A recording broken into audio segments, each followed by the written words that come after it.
राम राम, जय छत्तीसगढ़। आप सबके मोर यूट्यूब चैनल सत्य साक्षात्कार में हार्दिक अभिनंदन एवं स्वागत हवे। देखो, आप पहला फेज के इलेक्शन हो गए, वोटिंग पड़ गए और जतका भी प्रत्याशी है सबके भाग्य है वोटिंग मशीन में बंद हो चुके हैं। लेकिन मैं अपन विश्लेषण के माध्यम से बता चुके रहे हूँ लगभग 20 सीट के कि काकर पड़ला भारी है, कौन कमजोर है।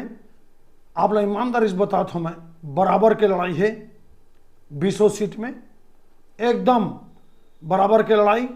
एक सीट में ट्रेंगल फाइट है, बिल्कुल आप मान के चलो। आप कोंटा विधानसभा में कोई भी चुनाव जीत सकते हैं।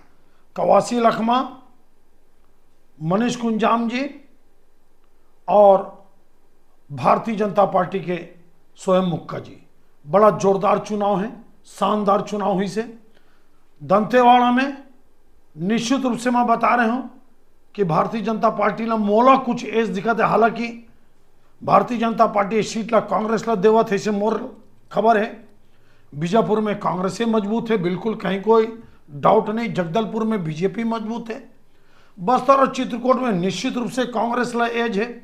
केसकाल में भयंकर फाइट है, हो सकते बीजेपी ला एज मिल जाए लास्ट में।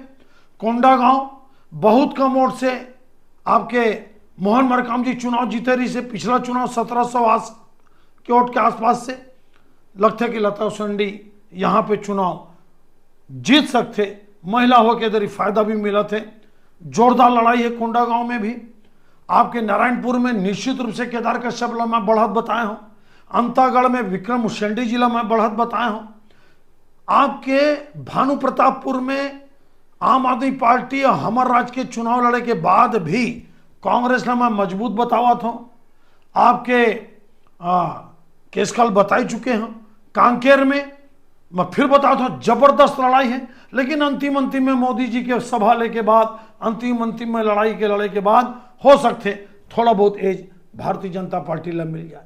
मोहला मानपुर में आप लोग बता रहे हूं मैं कि विक्रम शाह मंडावी जी जबरदस्त नेता होने के बाद भी, इंद्र शाह मंडावी, विक्रम मंडावी जी आपके बीजापुर में मजबूत है वहाँ मोहला मानपुर में। लेकिन मोला लगते कि संजीव शाह जी बहुत कुछ कवर अप करते हुए मोला लगते कि यहाँ पे वो एज में आ गए। वैसे खुज्जी में भी छन्नी साहू जी के टिकट कट गए। आपके पुनः मोला लगते कि फिर महिला लाभ मिली। जिला पंचायत अध्यक्ष भारतीय जनता पार्टी गीता घासी साउला एज है। राजनांदगांव में कोई प्रश्न नहीं है मोर हिसाब से। कोई कुछ बोला, डॉक्टर रमन सिंह की जीत लगभग तय है, आप मान के चलो। डोंगरगांव में मैं कांग्रेस ला मजबूत माना था। डोंगरगढ़ में भयंकर फाइट है, कहना बड़ा कठिन है, आप लोग बताता हूं। लेकिन फिर भी एकदम लाइटली एज कांग्रेस पार्टी ला मोला लगते। क्योंकि हो सकते कि विनोद खांडेकर जी भी एकदम कटाकट लड़ाई में समझ आना बहुत कठिन होते। खैरागढ़ में आप लोग बता रहे हैं भारतीय जनता पार्टी विक्रांत सिंह ला बिल्कुल एज है। लगभग ये 20 सीट में बराबर के लड़ाई, एकदम ईमानदारी से बताता हूं।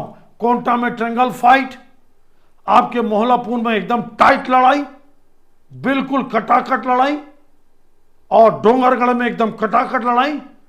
बाकी 9 सीट, 8-9 सीट भाजपा और वही 8 सीट के आसपास, 8-9 के आसपास, 8 के आसपास कांग्रेस। एक में हो सकते कि कम्युनिस्ट पार्टी भी जीत जाए और 2 सीट 3 सीट में एकदम कटाकट लड़ाई है। इंतजार करो आप रिजल्ट के। लेकिन ये सेव करके रखो आप, ये मोर 20 सीट के एनालिसिस है जो मैं पुनः एक समरी के रूप में बनाता हूं। एक सीट के बता चुके हैं आप लोग, लेकिन फिर भी आज एक समरी के रूप में बताता हूं कि मोला लगते कि भारतीय जनता पार्टी यहाँ पे 2018 में मात्र 2 सीट मिले रही से। दंतेवाड़ा और राजनांदगांव भारतीय जनता पार्टी लगभग 7-8 सीट से यहाँ पे गेन कर ही आगे आई। प्लस माइनस एक हाथ आप आगे पीछे कर सकता हूं, आप ईमानदारी से बताता हूं। लेकिन बहुत शानदार रिजल्ट भारतीय जनता पार्टी के पक्ष में आए के मोला लगते। और एक बात आप और बताता हूं मैं कि बस्तर में जो सीट में कांग्रेस ने मजबूत बताता हूं, दीपक बैस जी, लखेश्वर बघेल जी, सावित्री मंडावी जी और आपके केसकाल में संतराम नेताम जी, इस सब में जो मजबूत बताता हूं। फिर मैं बताता हूं, दीपक बैस जी भयंकर लड़ाई में फंसे, भयंकर। और संत राम नेताम जी भी केस काल में जबरदस्त लड़ाई में फंसे। आप रिजल्ट देख लू, बहुत कम वोट के फैसला हो। एक बारे में कभी और मोर पास ज्यादा अपडेट आई तो मैं जरूर बताऊं, लेकिन अब मान के चलो ये 20 विधानसभा जो पहला फेज के चुनाव हुई बस्तर और राजनांदगांव के आसपास में, कवर्धा के 2 सीट बताबर भुला गया मैं। पंडरिया भारतीय जनता पार्टी ला अच्छा बड़ा लगभग जीत के तय, लगभग मान के चलो भावना और जी जीत गए। कवर्धा मैं फिर आप लोग बता रहे हूं, मैं एक समरी बता देता हूं। अकबर जी बहुत बड़े लड़ाई में फंसे है, बहुत बड़े लड़ाई में फंसे है। 60,000 से चुनाव जीते रही से ये दरियोला मुश्किल पड़ गई ये लड़ाई, बहुत कठिन लड़ाई है। मैं कुछ भी हो सकते, आप लोग बताओ। मैं ज्यादातर तुम बोला लगते हो सकते कई जन बोला थे कि अकबर जी थी, लेकिन मैं आप लोग बताता हूं कटाकट लड़ाई में अकबर चुनाव हार भी सकते। ये मोर ब्रेकिंग ला नोट कर लो और मोर चैनल ला लाइक सब्सक्राइब करत रही हो। अपन क्षेत्र के व्हाट्सएप ग्रुप में जरूर शेयर करूं। आप सब लोग बहुत बहुत धन्यवाद। जय हिंद, जय छत्तीसगढ़ मातारी।